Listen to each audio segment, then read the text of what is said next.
für die da zuschauen, also bevor wir da anfangen zu tippen, die Frage war, oder das kann jetzt auch passieren aus eurer Perspektive, ihr kommt auf irgendeine Spotify Editorial Playlist, sei es jetzt irgendein New Music Friday, oder irgendwie zum Start vom Release nutzt ihr das Pitching-Tool und kommen nachher werden nachher gefeatured in irgendeiner so einer Starter-Playlist und ihr merkt, okay, eure Monthly Listeners gehen jetzt wegen dem auf oder es gibt einen Jump. Was könnte man jetzt dort noch zusätzlich machen, um das zu maximieren? Tu da mal das Notepad mal rein und schau mal jetzt, ob man das sieht. Aber was könnte man spontan machen? Artist Page anpassen. So Sachen wie, wenn ihr das noch nicht gemacht habt, also in dem Aspekt, wenn ihr ja würdet jetzt vermeintlich mit den Monthly Listeners aufgehen, bedeutet das ja noch nicht, durch so Playlist-Features bedeutet das noch nicht, dass die Leute auch auf eure Artist-Page gehen. Aber es kann passieren, das könnt ihr halt wieso nicht so kontrollieren, weil die allermeisten Leute, die bleiben halt dann einfach in diesen Playlists hängen. Der Song muss wirklich so gut sein oder so stark überzeugen, dass die Leute irgendwie dann von alleine auf den Artist-Namen klicken und dort nachher würden mal abchecken, was auf dieser Artist-Page läuft oder vielleicht nochmal einen Song von euch hören. Aber für den Fall, dass sie das machen und ihr kommt so einen Boost über von Monthly Listeners, weil ihr jetzt halt überrascht worden sind mit so einem Editorial-Feature, würdet ihr ein paar Sachen vorbereiten auf der Artist-Page, dass es halt möglichst clean, möglichst idiotensicher ist. Da gibt es wie so ein paar Sachen, wenn ihr das noch nicht gemacht habt, Artist-Playlist anlegen. Sehe ich nach wie vor noch ganz oft, dass das viele auch mit mehreren Releases, irgendwie Leute, die 10 bis 15 Releases schon draus haben, noch keine eigene Artist-Playlist gemacht haben. Es ist ganz einfach mit einem Spotify-Account oder generell irgendeinem privaten Account, den man hat. Im Idealfall hast du unter dem gleichen Namen wie dein Pseudonym, machst du eine Playlist, gehst in dein Spotify for Artists Tool oder einfach in dein For Artists Tool, weil auf Apple Music kann man das zurzeit nicht machen, das wäre jetzt eher einfach etwas für Spotify, wo man anpassen könnte. Und dann geht man dort unter Customization oder so, hat es einen Tab Künstler-Playlist oder Künstlerinnen-Playlist und dort kann man dann die Playlist auswählen oder einfach die URL rein tun. Dann so Sachen wie den Artist-Pick immer updaten, alle 12 bis 14 Tage, so viel ich weiss. Wird auch sehr, sehr oft vergessen. So wie das jetzt im Moment ist auf Spotify, muss man den Artist-Pick immer wieder einschalten. Also jede 12 bis 14 Tage. Ich weiss jetzt nicht, ob es 12 oder 14 wären in dem Fall. Aber man muss das immer wieder neu updaten. Die Fläche, die man dort hat, weil dort haben wir Artist-Pick plus Infobox. Dort hat man so eine Infobox, wo man die es schlau machen, die das richtig ausnutzen, die nutzen die Infobox natürlich auch, um irgendwie, man kann halt sehr wenig dort reinschreiben, es hat halt eine Begrenzung von Buchstaben, die halt doch sehr kurz ist von den Sätzen, aber dennoch kann man das für Promo oder zum halt die Leute auf irgendeine Art willkommen heißen, sozusagen, die auf deiner Artist-Page landen, kann man die Infobox nutzen oder auf gute Art nutzen. Und ich hätte jetzt im Normalfall gesagt, viele sehe ich da noch den Release selber dort in Artist-Pick tun. Ich würde die Artist-Playlist machen, den ganzen Katalog dort rein tun, wenn ihr es einfach behalten wollt. Und dann würde ich den jeweilig aktuellsten Song zuoberst oben tun, was relativ obvious ist. Und nachher im Artist-Pick würde ich die Playlist nehmen und nicht nur den einzelnen Song. Der Grund liegt ein bisschen dort, dass wenn du nur einen einzelnen Song dort in den Artist-Pick tust und jemand würde dort draufklicken, nachdem der Song vorbei ist, tut der Spotify-Algorithmus, ähnlich wie bei YouTube, einfach irgendetwas vorschlagen. Das heisst, die Leute, die nachher vielleicht wegen deinem Song dort draufgeklickt haben, werden nachher auf irgendeinen anderen Song verwiesen und du kannst nicht kontrollieren, was dort danach kommt. In den meisten Fällen. Es ist wie so ein bisschen Glückssache, dass nachher nochmal ein zweiter Song aus deiner Diskografie, aus deinem Musikkatalog würde kommen. Darum am besten die Artist-Playlist, deine eigene Artist-Playlist dort immer in die Artist-Picks rein tun, weil man dann so den schönen Nebeneffekt hat, dass man die klar, der User bleibt nachher in deiner Schlaufe, weil es nachher, weiter zu deinem nächsten Track geht.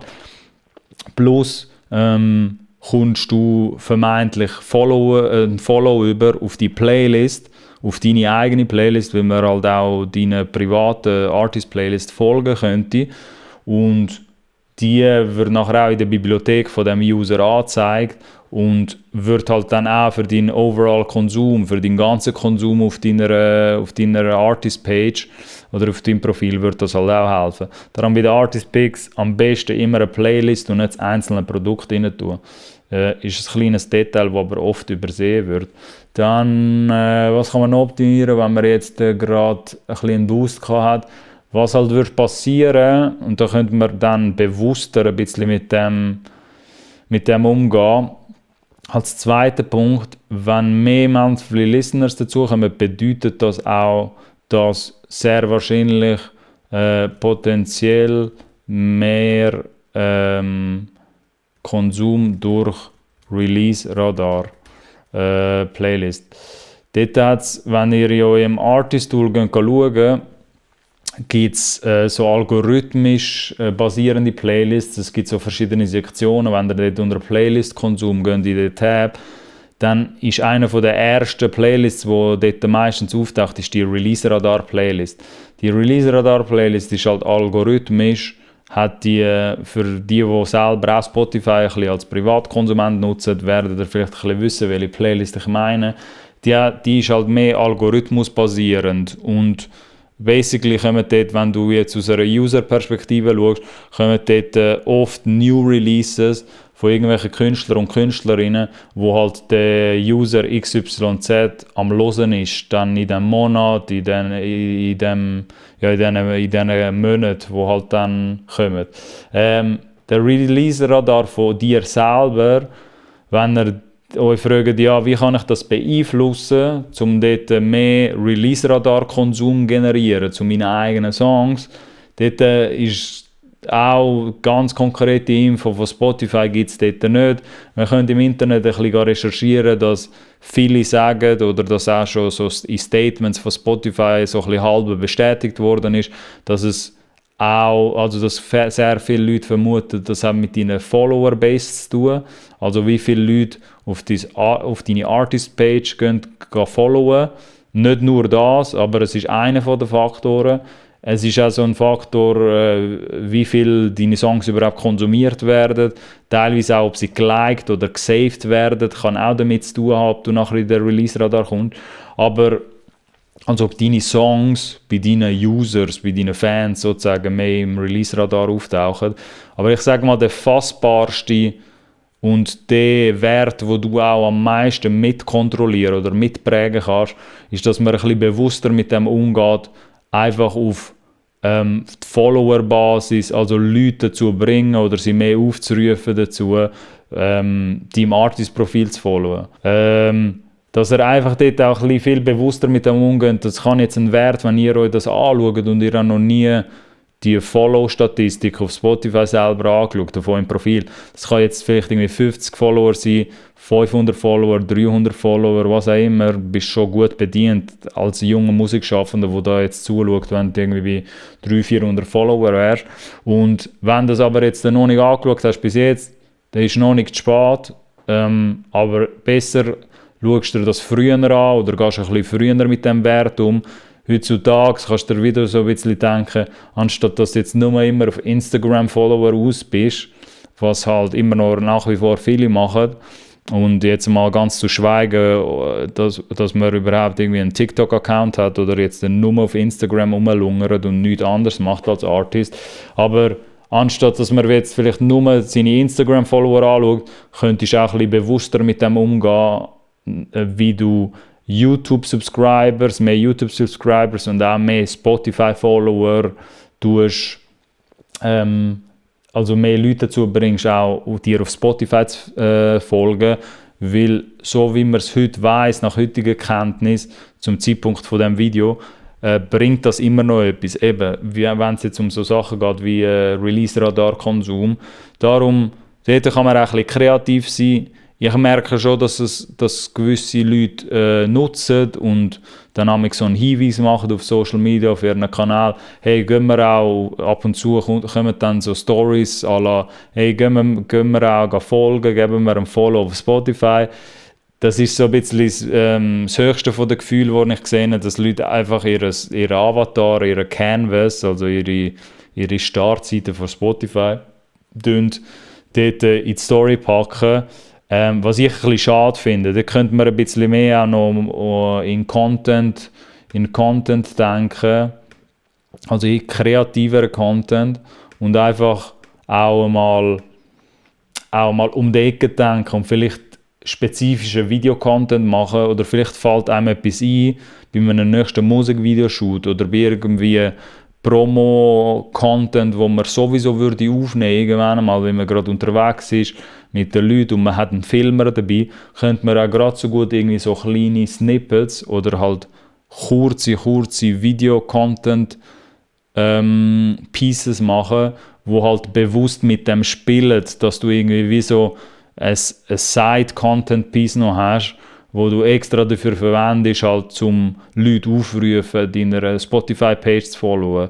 Finde ich ein bisschen charmanter, dass man sich die extra Minuten nimmt, anstatt jetzt nur so der einfache Canvas, einfach so das statische Avatar-Foto von dir zu posten und zu sagen, hey, gehen alle folgen. Ist halt so ein bisschen lazy Type of Marketing, wenn ihr mich fragt. Aber genau, ihr werdet sehen, wenn ihr jetzt halt mehr Monthlies bekommt durch einen neuen Release und ihr arbeitet ein bisschen an dieser Follower-Base und ihr bringt ein bisschen mehr Leute dazu, auf eure Artist-Page zu gehen und dort gewisse Songs zu saven oder zu followen, werdet ihr auch sehen, dass dort im Normalfall auch immer mehr Konsum von der Release-Radar-Playlist und von ein, zwei anderen Algorithmen-Playlists dazukommen. Die werdet ihr aber auch sehen im Artist-Tool, wenn ihr dort mal in euren Analytics schaut. Dann, wie vorher auch schon ein bisschen gesagt, mit was man auch ein bisschen bewusster umgehen kann, ist Saves. Ist auch so etwas, wo man optimieren kann, wo viele nicht daran denken. Geht ein bisschen ähnlich rein, wie das mit dem Konsum über den Follow, über den Artist-Page-Follow. Song-Saves, müsst ihr euch vorstellen, das ist eine grössere Sache, als man vielleicht vermeintlich vermuten würde als Musikschaffender. Oder wenn du jetzt nicht gerade auf der Konsumentenseite bist, von deinem eigenen Musikkatalog, dass es sehr viele Leute gibt, wo den Song speichern tun. Also speichern in der eigenen Bibliothek. Die Streams werden, die Saves werden einzeln angezeigt. Wenn ihr dann auch in den Analytics, im Spotify for Artists Tool geht, werdet ihr dessen einen Tab, eine Sparte finden, nebst den Daily oder wöchentlichen Streams, werdet ihr eine Sparte finden, Saves. Und auch diesen Wert kann man beeinflussen. Sprich, wenn man Leute dazu bringt, entweder den Song mit einem Herzli zu speichern, tut das, ich glaube, die Herzli-Funktion nach wie vor ist das so, es sei denn, Spotify hat das geändert, ist es so, dass wenn du den Song Herzle tust, sozusagen, ein Herzli ist, ein Favorite machst daraus, dann tust du ihn auch aufgrund von dem automatisch speichern in deiner eigenen Saved-Bibliothek oder unter deinen Favorites als User. Man kann aber auch die Leute dazu bringen oder so ein bisschen mehr in die Richtung aufrufen, wenn man jetzt so den Leuten sagt, hey, gehen Sie konsumieren, kann man jetzt eher auf den Save-Gedanken gehen, wenn man jetzt sagt, hey, tun Sie auch in eure eigenen Playlists. Weil der Algorithmus von Spotify schaut sich das auch an. Also es schaut sich sowohl an, ob man jetzt den Song würde halt konsumieren, einfach streamen.